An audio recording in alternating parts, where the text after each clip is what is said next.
The sky is not falling, ATL. I repeat, the sky is not falling. I'm Aaron Freeman, and here we go again. I'm Jarvis Davis. It's only one game. Rise up, A-Town. It's the Falcons Squad. Everything Atlanta Falcons every week. Breaking down all the big hits and game-changing plays from the ATL. The way only the Locked On Podcast Network can. Straight from the ATL, the Falcons Squad Show starts now. Welcome to the Falcons Squad Show, your home for the best Atlanta Falcons football talk. I'm your host, Tenitra Batiste. Alongside me, our Locked On Falcons host, Aaron Freeman, Locked On analyst, Jarvis Davis, and she'll join us in a moment, Falcons senior reporter, Tori McElhaney. Today's episode is brought to you by Game Time. Download the Game Time app, create an account, and use code LOCKEDONNFL for $20 off your first purchase. And our squad show is part of the Locked On Podcast Network, your team every day. So we're going to try our best to find the good in Sunday's loss, like scratching the surface of just what Michael Penix Jr. can do beyond his arm. And holding Mike Evans to 51 yards and no touchdowns, and Bucky Irving to only gaining 2.6 yards per carry should give you hope, and we'll chat about why. But alas, special teams wasn't very special for the Falcons Sunday. We'll download on that, piping up, piping down. But first, we have to talk about how the Falcons succeeded early but failed late in a 23-20 loss to their division nemesis, the Tampa Bay Buccaneers. So here's something interesting that Tori shared on X. And like I said, she'll join us in a minute and she'll be able to weigh in. But I want to pose this to you guys first. And she had a great article there as well. Of course, you know, you can check out her work on AtlantaFalcons.com. Quote, Younghoe Koo's clutch kicks have bailed Atlanta out before, but a 44-yard miss in week one heightens concerns for 2025 after issues already arose in 2024. Is this a blip or a trend? Either way, it's something that needs to be addressed now in Atlanta. Jarvis, that was Tori's article. She had a refrain about it similarly a few hours before that. For you, is what we saw from Koo a blip or a trend? It's a trend. I mean, because he's healthy now. The issue or the excuse was last year that he's hurt, he's injured, he's not himself, and all that stuff.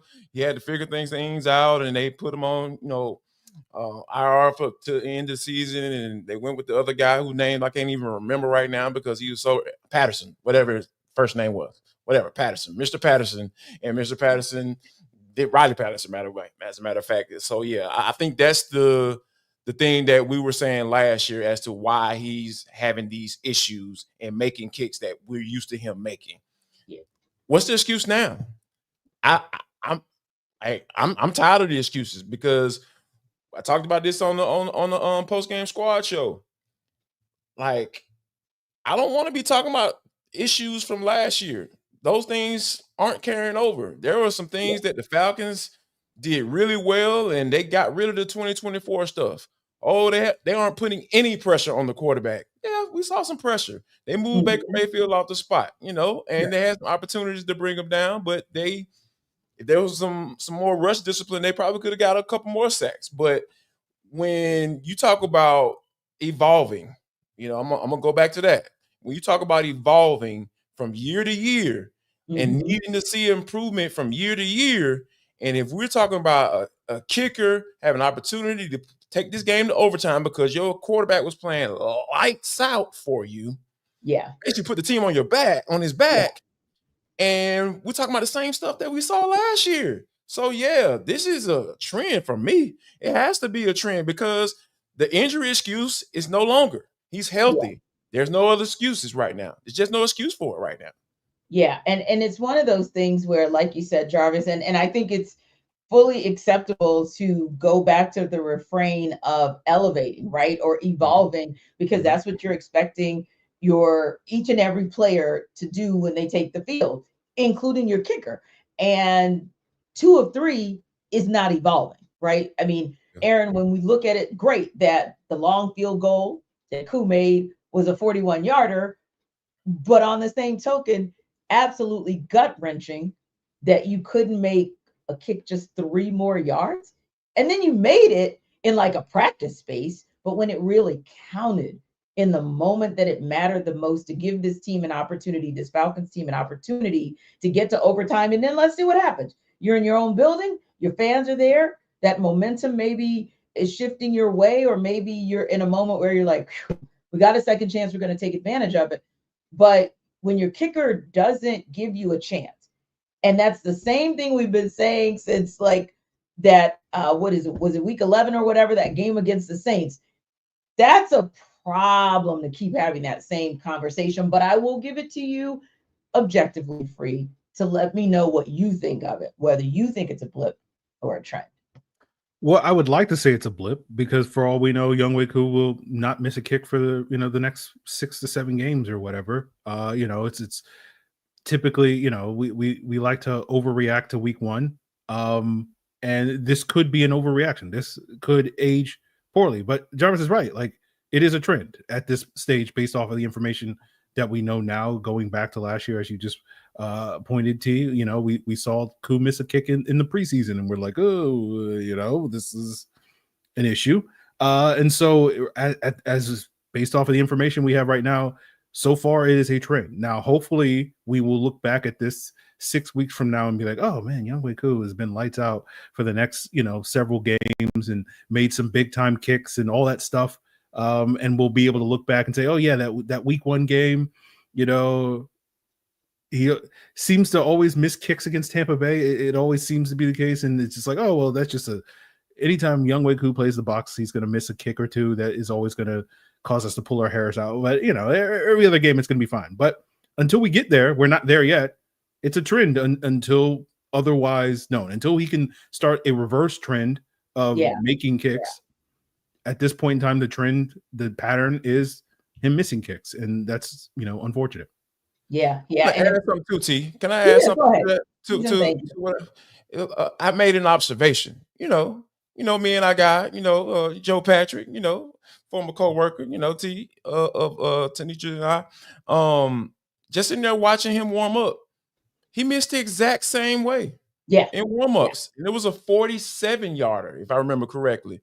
Pushed it right to the right and almost hit us, like he was like, hey, I know that Jarvis over there watching me, he's trying to evaluate me, look at me, trying to see what's going on. But yeah, like it was the same scenario, no pressure at all. He still missed that bad boy in warm-ups. I'm just like, something is wrong. Something is wrong with him, whether it be, I'm not going to give him an injury excuse. Something mentally is wrong with him now. Like, not that he need to be in the psych ward, but I'm just saying, he just can't get it. He can't get right. Or at least he's not going to be the guy that we're used to.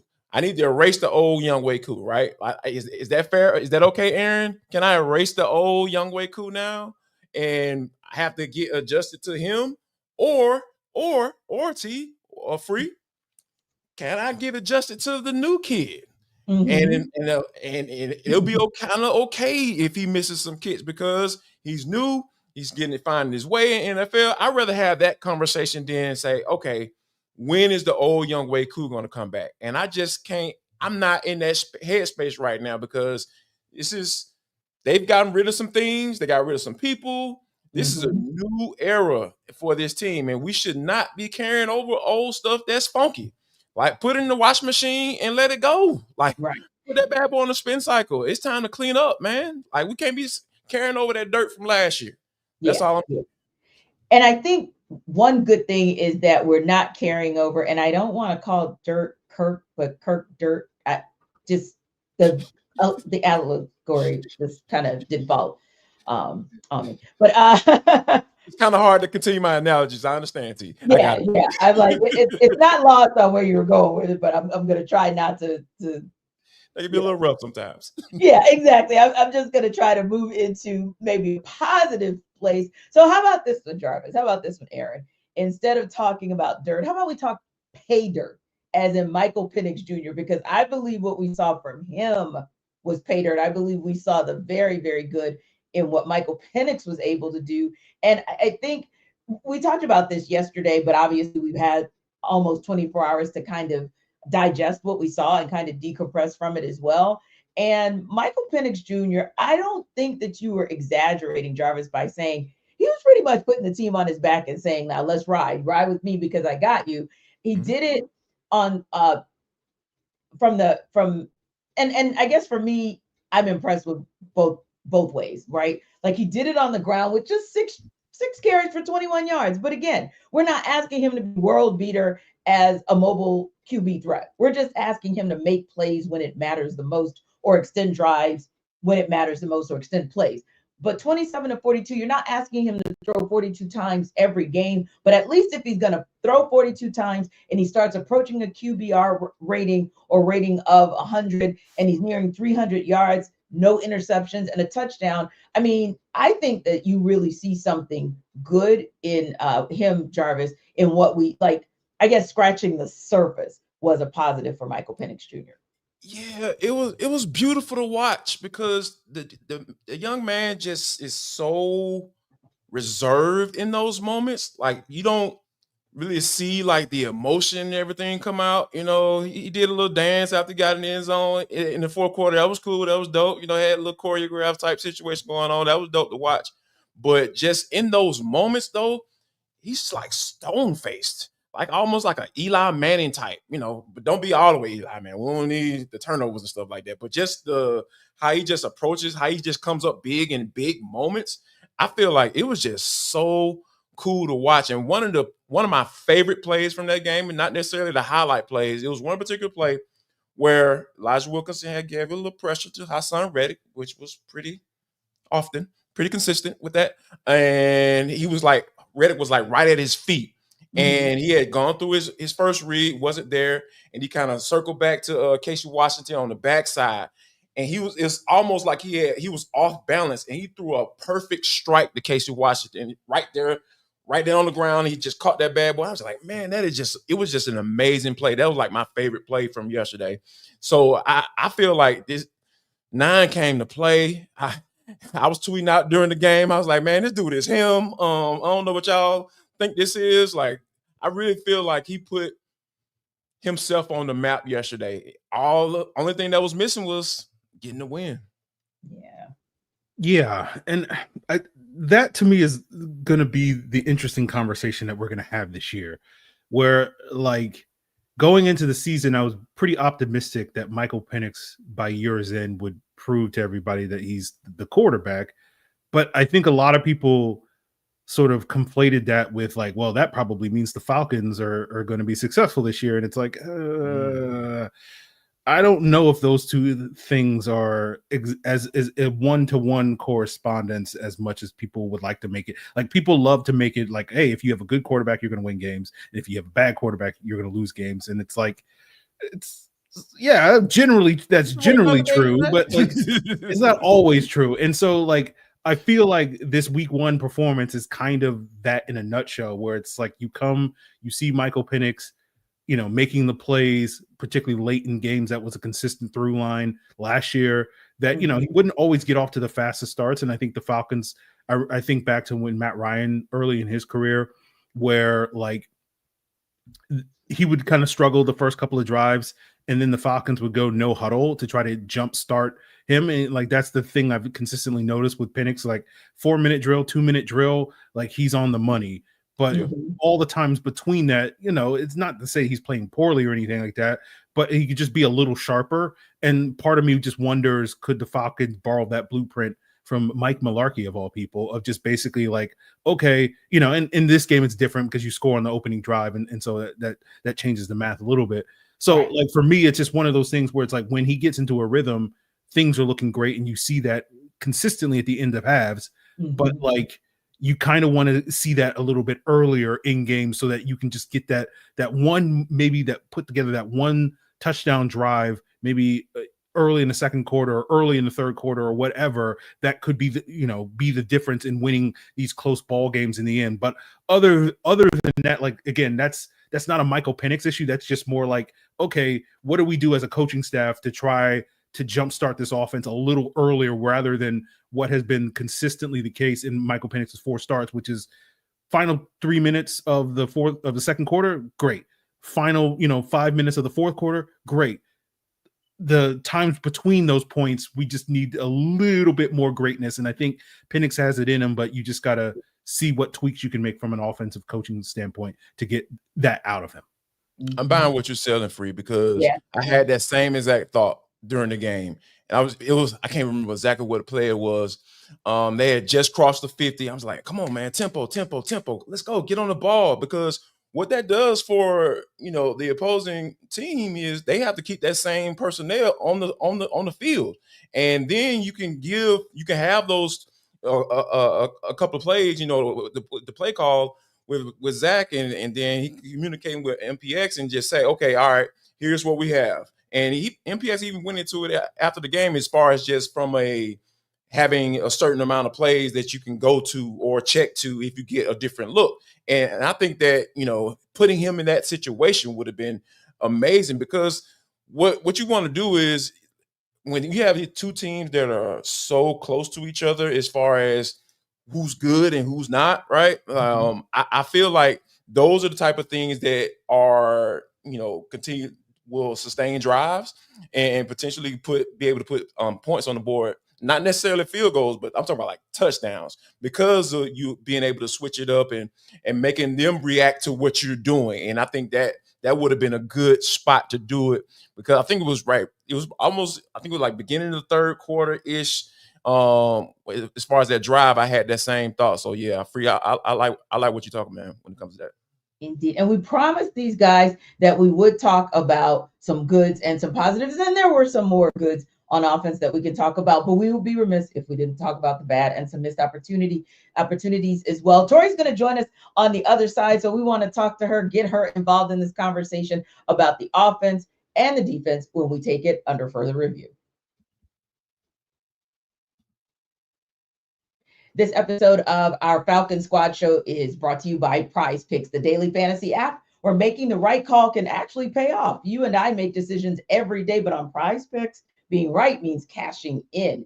With football back, Prize Picks is the simplest and fastest way to get in on the action. Just pick more or less on 2 to 6 player projections, and you can turn your takes into real prizes, all in less than 60 seconds. So if you've been playing Prize Picks lately, you know how much fun it is, and you know it's important to stay locked in for these entire season. It's quick, it's easy, and honestly, you're going to find it to be your favorite way to follow along with football. You got to love projections like last night. If you projected what Josh Allen was going to do, not just in his passing game, but in how he took over that game with his legs, good luck for you.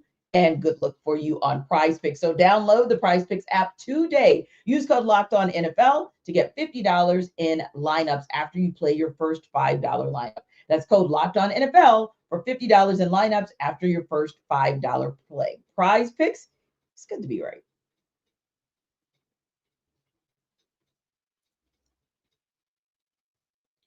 So, Tori, we're going to jump right back in. Good to see you. Good to have you with us. And we're talking a little bit about offense. I want to give you an opportunity as well, because Michael Penix Jr. had a good day. So wanted to talk to you about what you thought on his performance, rather. What impressed you there? But also, T, if you'll kind of take us into what impressed you, any other impressions positive on the offense as well. Yeah, so I think for starters, I think that Michael Penix handled himself fairly well. I thought that he ran the offense pretty well. I also think that at the end of the day, and I said this on our post-game podcast, but at the end of the day, Michael Penix is a gamer, and you saw him kind of take the game into his own hands and made something happen out of nothing. And I think that's kind of what you get with Michael Penix Jr. And it's why he is so fun to watch. The other side of the coin, though, is that the Falcons really didn't push the ball downfield the way that I thought they were going to. And when they did, Michael Penix was not accurate in those opportunities. He went 0 for 7 on throws beyond 15 yards, which, those are lower percentile throws anyways. But the fact that he was 0 for 7 in those big play moments, I think it's not worrisome, but I do think it's something that needs to be rectified fairly quickly. Something else that I am even more concerned with, though, when it comes to this offense is the lack of consistency within the run game. I've said before that a young quarterback's best friend is a consistently productive run game that you can fall back on when things aren't really working in the pass game. And for me, seeing the lack, I mean, let's be real. The Atlanta Falcons only rushed for an average of 2.5 yards per carry against Tampa Bay. And they were implementing, I've actually gone back and I've watched all of the run plays from Sunday. And my biggest takeaway is that they were really trying to implement more of a gap style with Bijan Robinson specifically, whereas with Tyler Algier, they were kind of doing their more than not, were really going towards that like stretch zone that ultimately was their bread and butter last year. That still seemed to work. The problem with the gap style was that there was no gap really for Bijan Robinson to run through. That's why he only averaged 2 yards per carry. And I would argue, I haven't gone back and looked at it, but I would imagine that where Tyler Algier, their yards before contact was not very much at all. And I think that as I'm kind of looking at what needs to change going into week 2, it's like getting the run game going again. I don't know if it's going back to the stretch zone style that worked so well for you last year, but the difference is they're doing it to the left a lot because you don't have Caleb McGarry on the right side anymore. And that's not really, if you're being honest, like it's not really Jake Matthews' game. Like that's not his strength as a left tackle in the same way that it is with Caleb McGarry on the right. So you're seeing kind of this perfect storm of things in the run game where they're trying something new. They aren't really able to do their bread and butter as well as they have been in the past, and especially last year. So all of those things make it really difficult for a run game to get going. And that doesn't do anything for, I think, Michael Penix and the pressure that he was under in the pocket when you can have kind of like a guy pinning his ears back and getting after him, like coming off the edge. I think that there were a lot of good things that Michael Penix did, but the inability for the Falcons offense in totality to get going kind of made it you have something good with Michael Penix, but ultimately there was no next step for this offense that I saw. Yeah, and it's interesting that you mentioned that, Tori, because that's kind of the theme that we've had the first segment and even running into last night's post game, kind of what was that elevation or that evolution, if you will, that you didn't see yesterday, but that you were expecting to see and that you still want to see. So, Aaron, for you, with Michael Penix Jr. or anyone else that impressed on the offense, who was that for you? What did you see kind of out of him, or what do you want to see that you didn't quite see yesterday?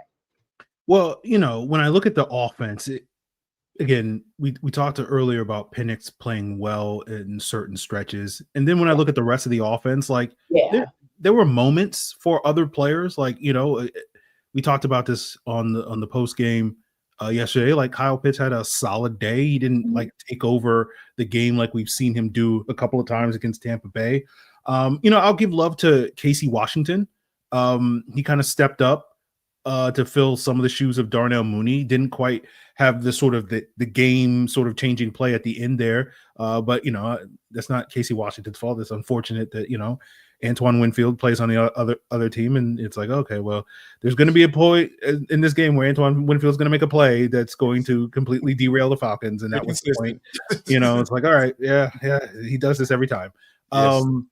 And so but I do think Casey Washington had a solid performance that relatively speaking, I think we talked about it on the postcast where there's probably several plays that Darnell Mooney probably makes, and going to Tori's point with the attacking vertically, you probably see the team be a little bit more aggressive, taking shots down the field, and probably you see them complete more of those passes down the field if Darnell Mooney's in the game. But I'll give Casey Washington some love. I had very low expectations for what Casey Washington was going to do. I kind of was just like, oh, he's going to be out there getting cardio, running routes, and probably not getting any targets. But I think he ultimately finished with 6 or 7 targets in this game. So that to me was pretty impressive for him, because I wasn't necessarily buying all the hype from training camp and whatnot. And so I was like, okay, that's solid, Casey. It's a big improvement from last year where you had 2 catches for 13 yards or whatever it was. So he's already tripling his career highs in just one game. I smell petty. Some petty in there somewhere. I mean, sure, Jarvis. I'm always petty. There's always petty somewhere, buried deep. Buried deep. Yeah. Just Yeah, so far below the surface that you'll never detect it. But yeah. Hey, we'll talk about that later. But for me, I think that one of the things that I recognize and I actually like, I thought that the Falcons I saw some tackle down guard pulling situations, and they were able to get yardage. That was dope to see in my eyes, because we aren't used to seeing that. Tori talking about with the gap schemes and stretch zone, outside zone, inside zone, all that stuff. Those are some of the things that we're used to seeing, but to kind of see that tackle down guard pulling around and then Bijan finding his way up through the hole, I think they had some success with that. They had one.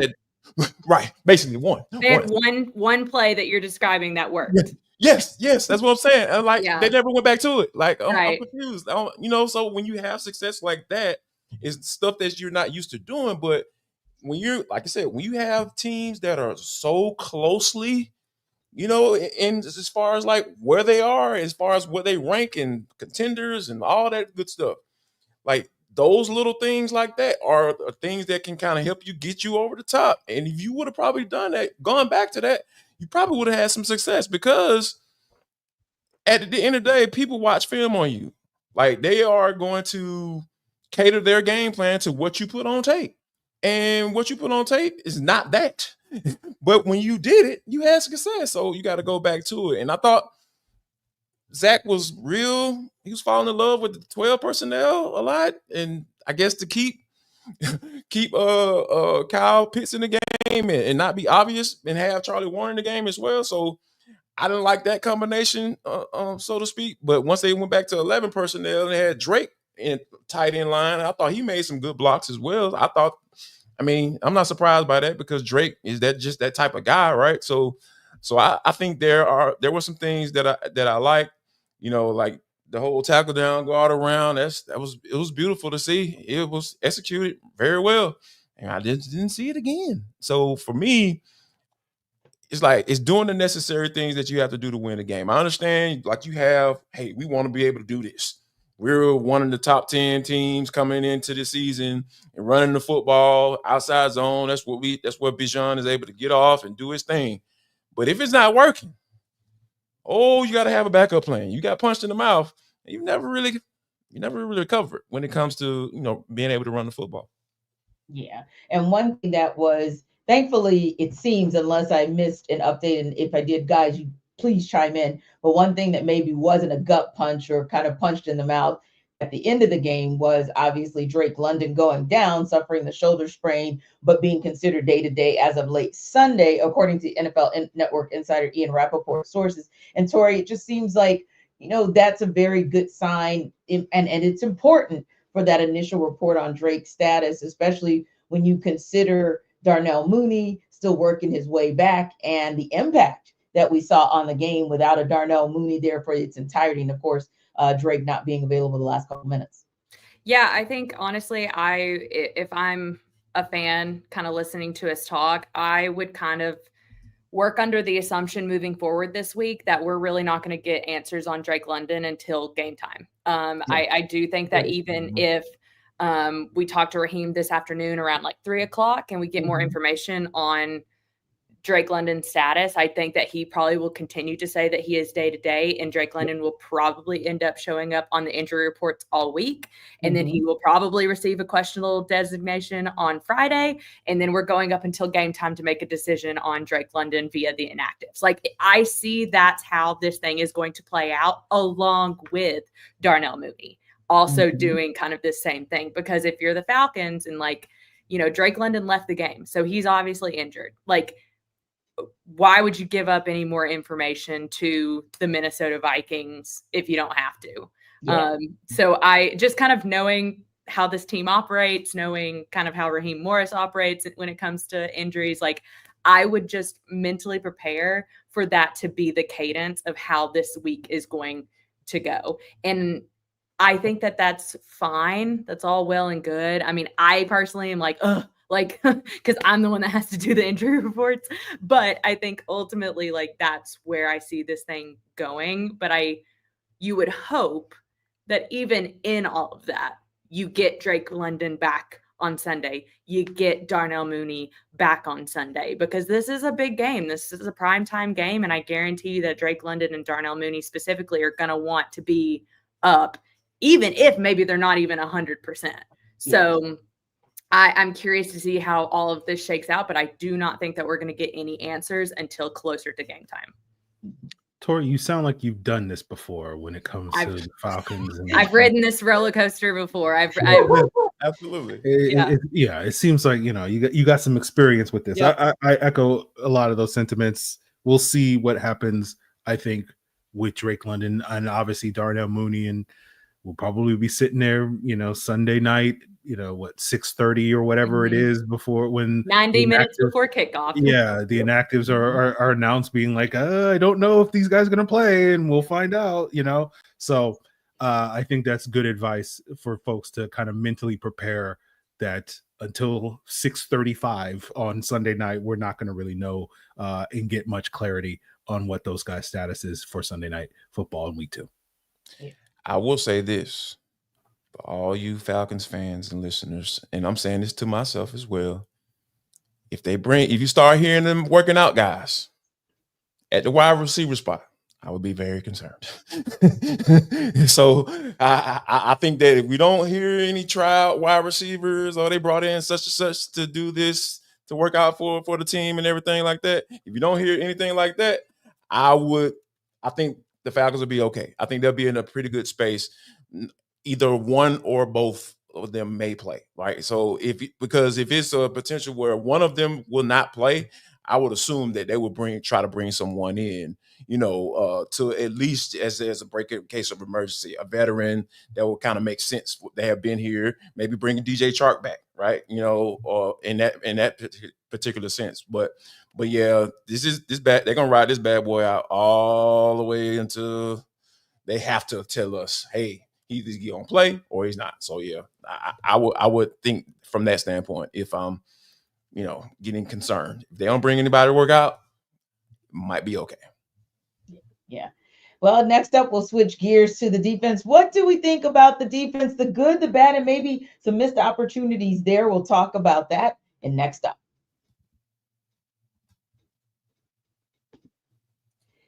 This episode of our Falcons Squad Show is brought to you by Game Time. NFL season is back, and honestly, there's nothing better than being in the stadium surrounded by fans cheering on your team. But let's be honest, getting tickets can be a hassle between queues, long screens, and prices jumping at checkout and login screens. That is, it's frustrating, and that is why you got to go with Game Time, the app that gives the advantage back to fans. Game Time is fast, easy, and backed by the Game Time guarantee. You'll always get 100% authentic tickets delivered on time and at the best price. Plus, all fees are included, so the price you see is the price you pay. And if you pull up on Game Time in just a couple of taps, you'll see amazing deals. And I'm talking about your favorite NFL games as low as $100. So download the Game Time app, create an account, and use code LOCKEDONNFL for $20 off your first purchase. Now, terms do apply, but again, that promo code is LOCKEDONFL for $20 off.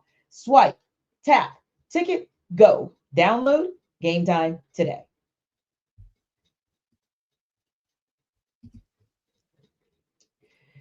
So, Aaron, when we think about the pass rush, that's probably, other than obviously the high-powered offense, it's really been the conversation about the pass rush, kind of anticipating what we would see coming together on Sunday. And, definitely some positives. At one point, Baker Mayfield 0 for 6 when Jeff Ulbrich sent pressure. He sent 40% of the time. I think that was third in the league on sending pressures for Sunday. But now that everybody's kind of had a chance to review the tape, what did you think overall about Brick and how he schemed things up Sunday from start to finish, including even having Floyd, Dorless, Onyemata, Harrison starting at the front?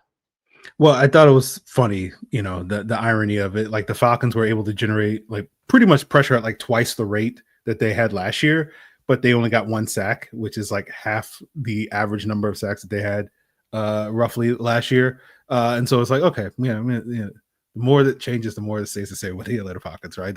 They dial up the pressure and go down in sacks.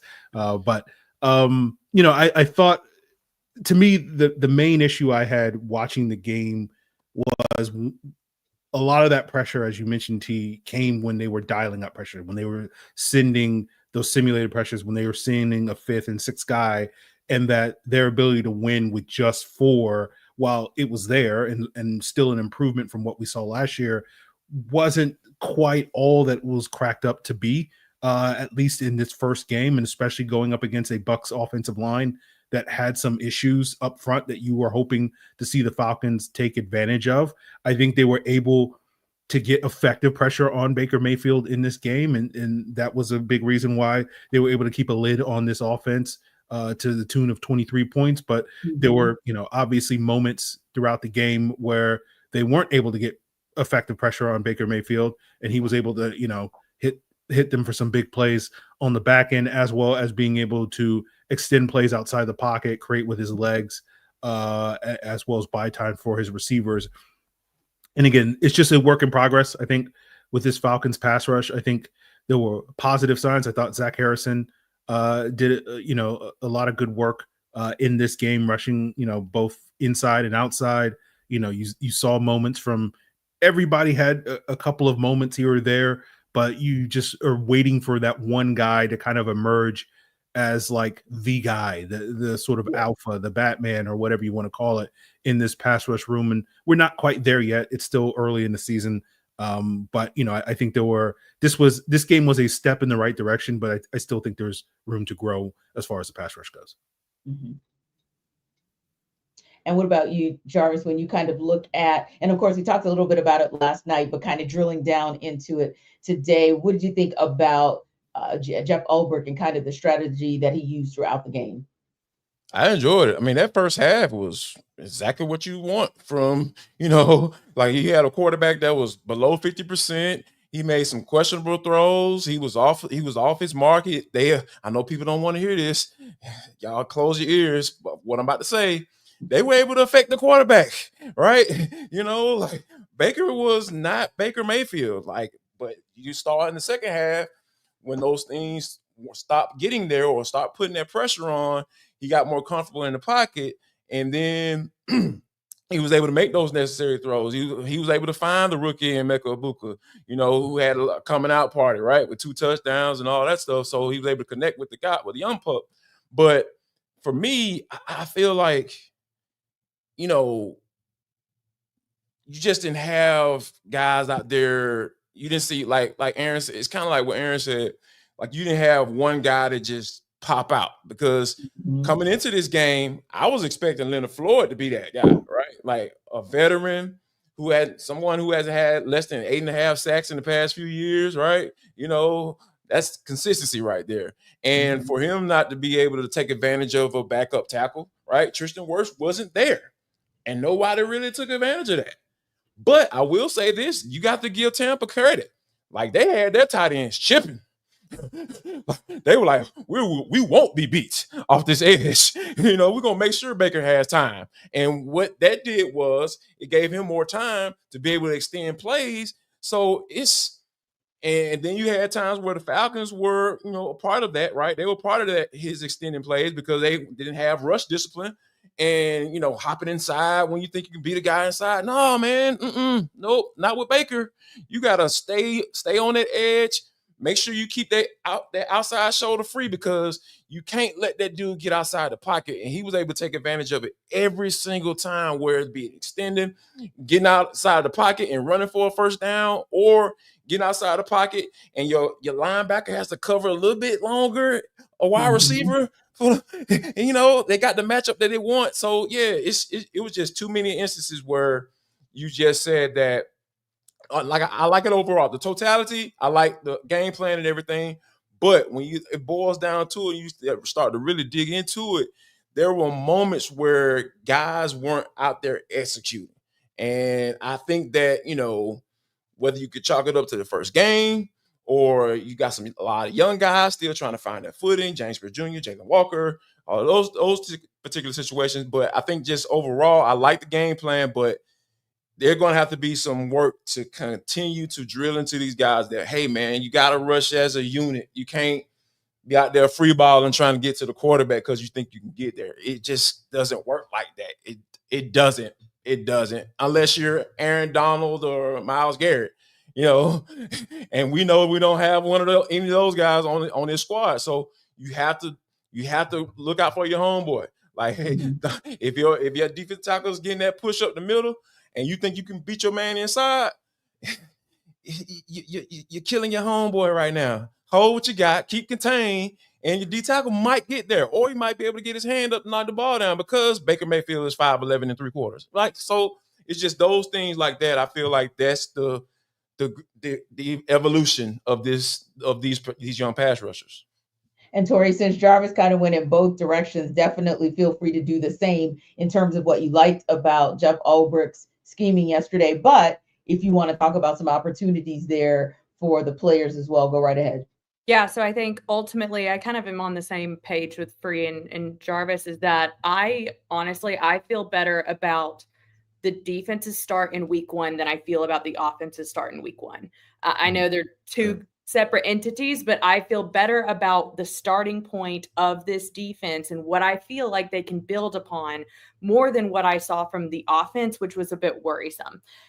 In saying that, I think that the Falcons, and this is not to make excuses or anything like that, but I don't think they're as far away defensively as what maybe some people think just from watching it. And I say that because of how close they were to getting their hands on 3 or 4 balls in the secondary.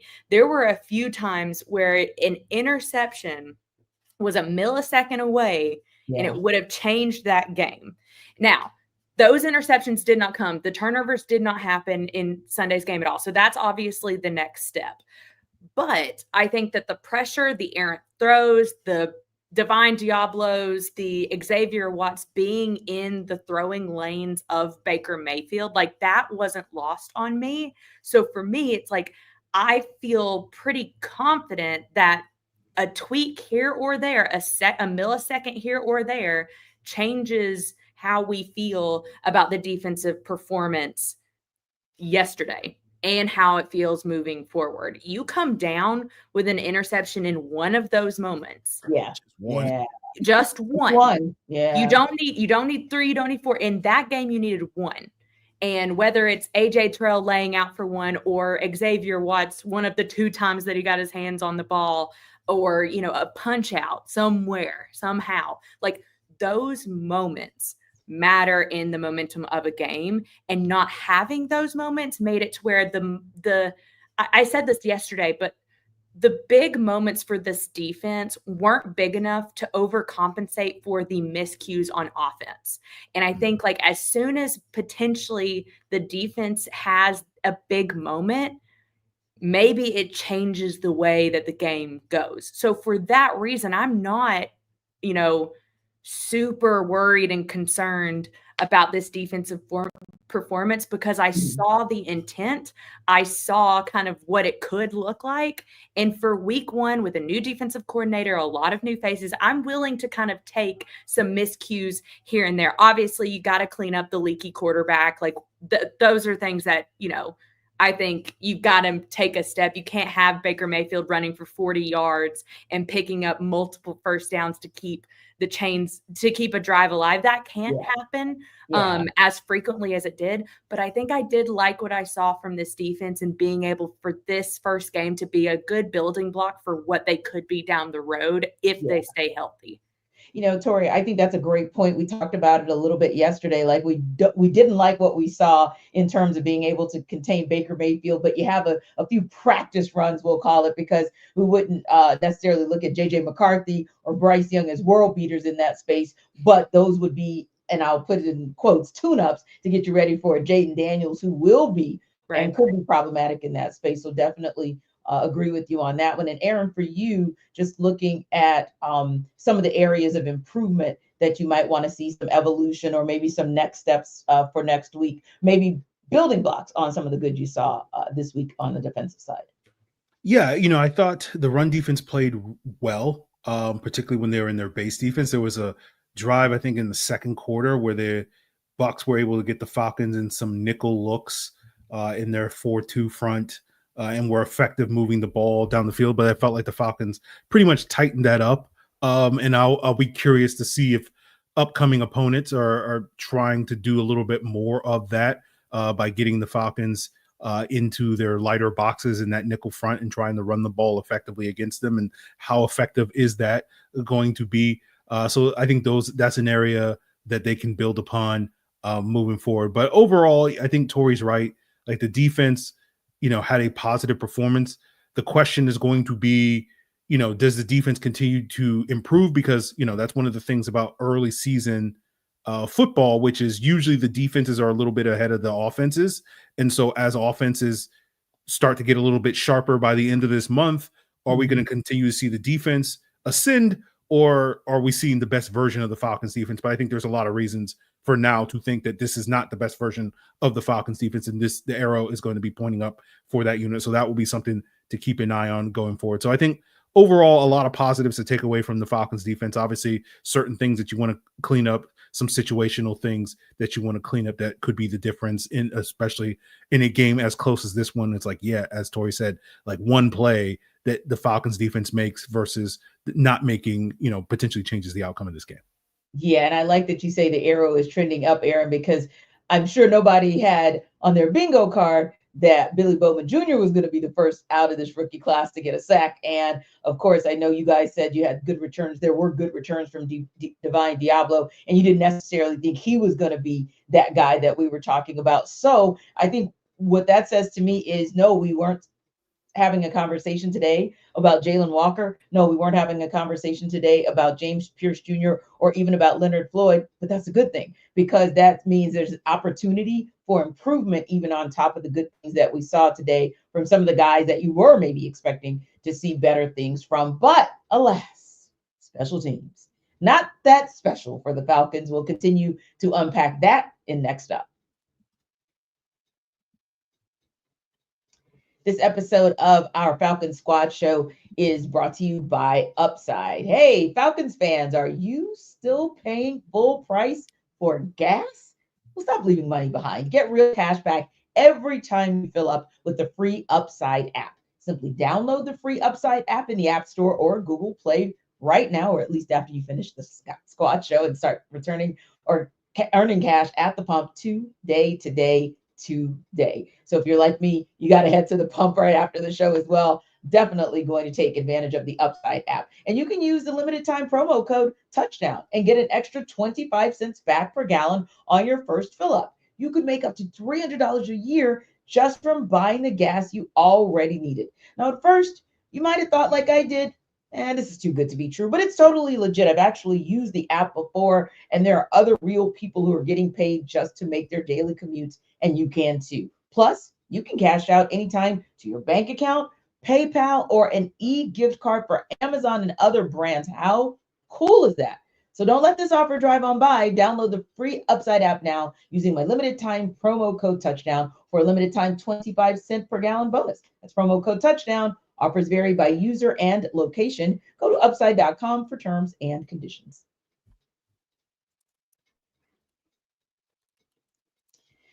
Well, Jarvis, alas, we've said the good things we could say about the offense and the defense.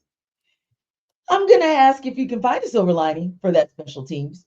Because I promised everybody, I promised our listeners, our audience, that we were going to try to find the silver lining in everything. Okay, fine. Don't find the darn silver lining. Just call the special teams what they were on Sunday, and then we'll find a silver lining in resetting for next week's show and next week's game. Go ahead. Say what you want to say about special teams. They weren't helpful. They just gave up plays. That is a good point. Right? You know what I'm saying? Like you know what I'm saying? I was trying to be positive on the Monday. This is Therapy Mondays. You know what I'm saying?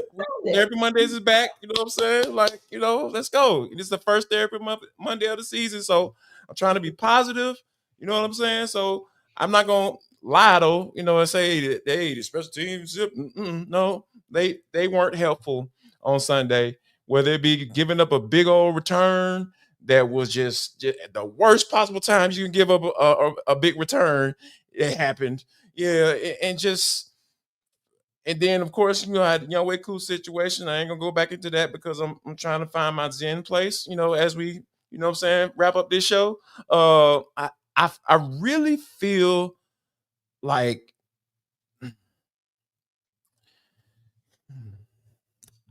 I don't understand how is when you have guys who make this team solely for special teams, Mike Ford, and you don't go out there and perform.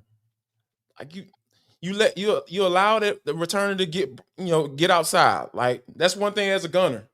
Don't allow your man to get outside of you. You don't do that. That's your number one rule. Just like when I'm talking about edge rush, AK. Hey man, don't let the quarterback get outside of you. Keep him inside, right? Like the same thing goes to show for Mike Ford as a gunner. Don't let the man get outside. And you do that at the worst possible moment and put your defense in a horrible situation. So yeah, those are some of the things that I just feel like, man, this unit used to be so tight. We never had to worry about this unit, like, for a long time. Like, going back to Keith Armstrong, we talked about Keith Armstrong on the post-game show. You know, Boye, you know, my guy. You know what I'm saying? Like, we're not used to this. We're not used to this. We're not. I think the Dallas onside kick in 2021 just like really ruined special teams. Like, or I'm sorry, 2020, not 2021. 2020. Yeah. Tori, but like, never to return, right? It hasn't been right since, you know. So yeah, all of these things, the moments you can point out throughout this game, and you're just like, man, if they had just made the tackle right there, defense would have been a good spot. Or if the kicker had made that particular kick, you know, in that spot, they would have been all right, man. Give your offense another chance. But that's what special teams supposed to do. Like when it comes to the return game, especially punt returns, if you can take away a first down that the offense has to get, that's all you ask for when it comes to the punt return.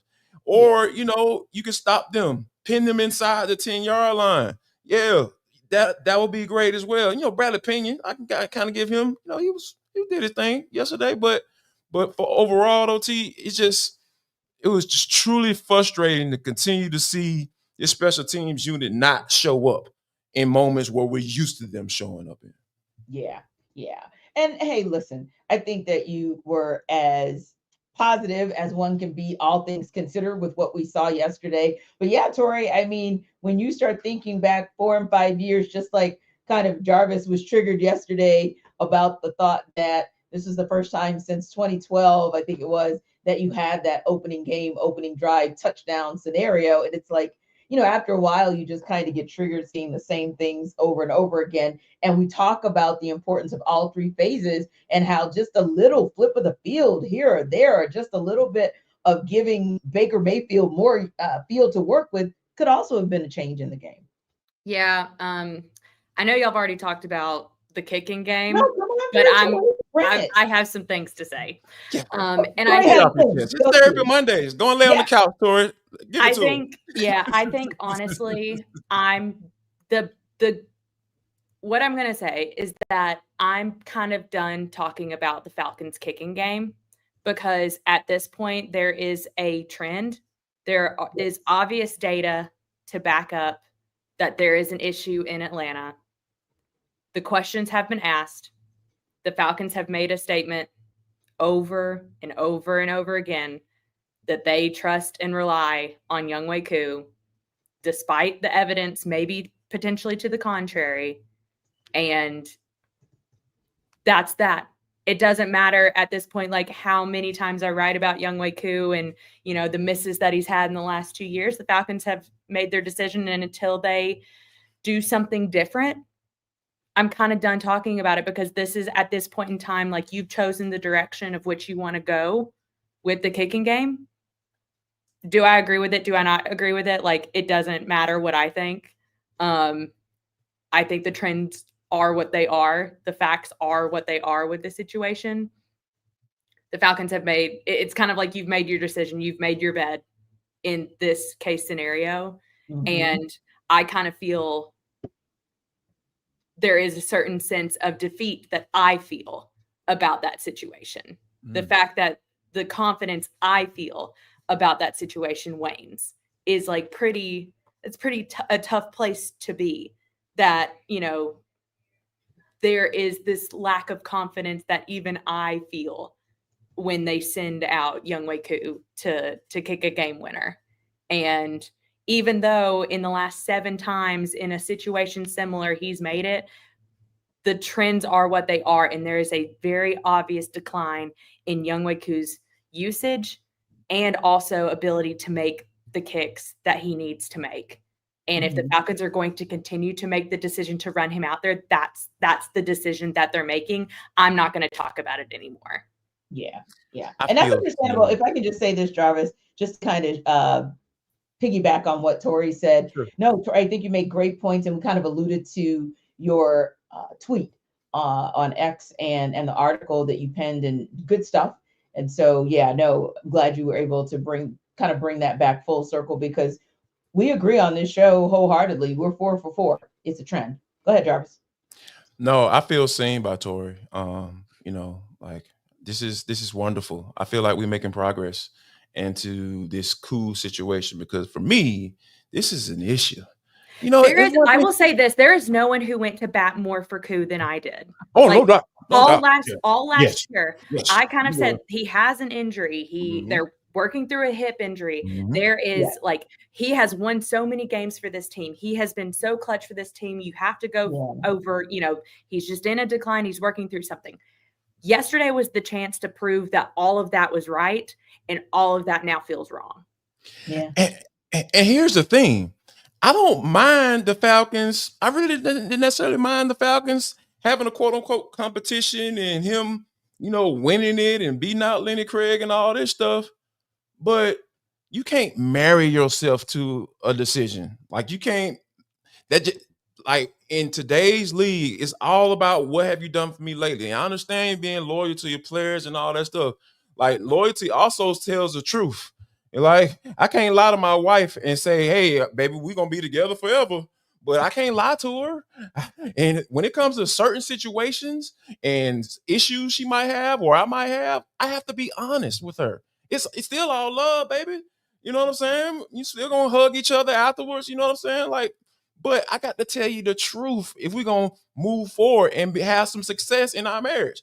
Same thing when it comes to the Falcons. In order to have success this year and get into the postseason, you cannot run that dude out there on a consistent basis. You can't. Yeah. You can't do it. He's proven himself. He's showing you who he is right now today in 2025 on September 8th. Yes. Yeah. This And is I who think Koo is.